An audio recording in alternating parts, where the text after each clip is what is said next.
By Monterey Bay Aquarium and Blue Ocean Institute as a sustainable product to use. The reason behind that is, you would think farm raised, how does that affect a lot of things and so on and so forth.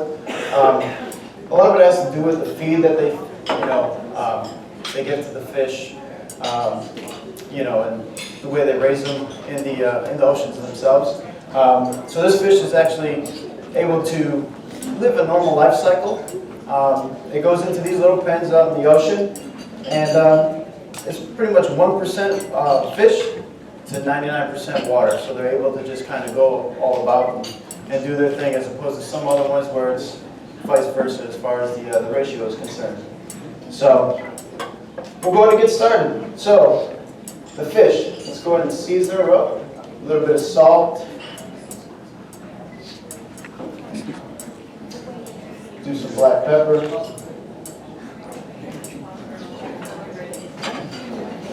Get the pan nice and hot. So what we'll do, presentation side will go down. So the belly side will stay up as we put it in there. Get the pan nice and hot.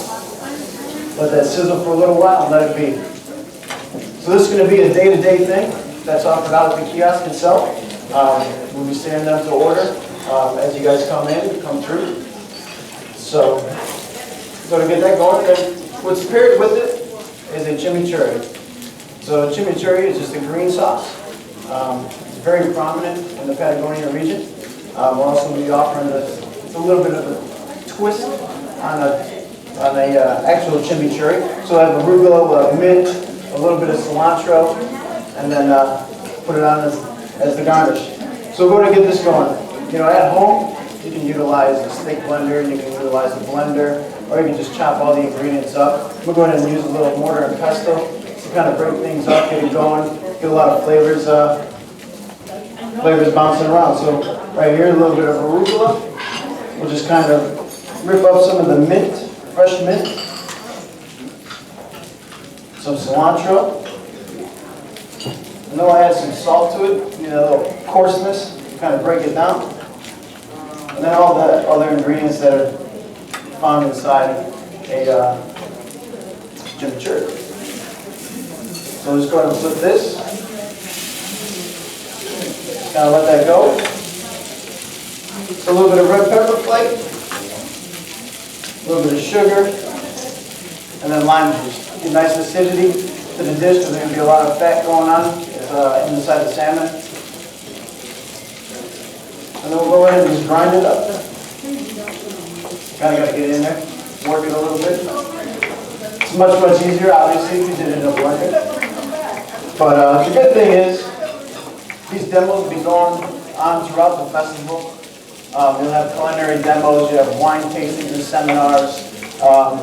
So it's a great offering that we do, where the guests can come in, see what we do and what we produce outside. We also have a cookbook that we offer that we'll be showcasing.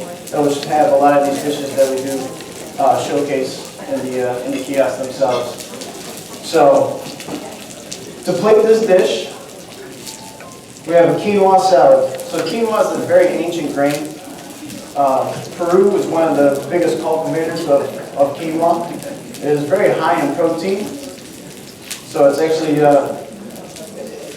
it suits it very well. So basically what we'll do, what is tossed in is we have bell peppers, green and red onions, corn, salt, pepper, a little bit of lime juice, and we'll leave it at that. So we all know how it is here in September. It's still very hot, so this is a very nice, light, refreshing dish.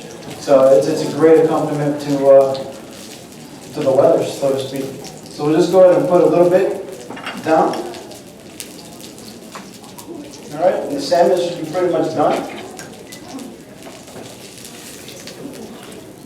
We'll just go ahead and place it right here. And then with our arugula pesto, or chimichurri, I should say. I apologize. We'll just go ahead and spoon this over. I know you guys were able to taste it as you guys are walking around. We'll just put a little bit on top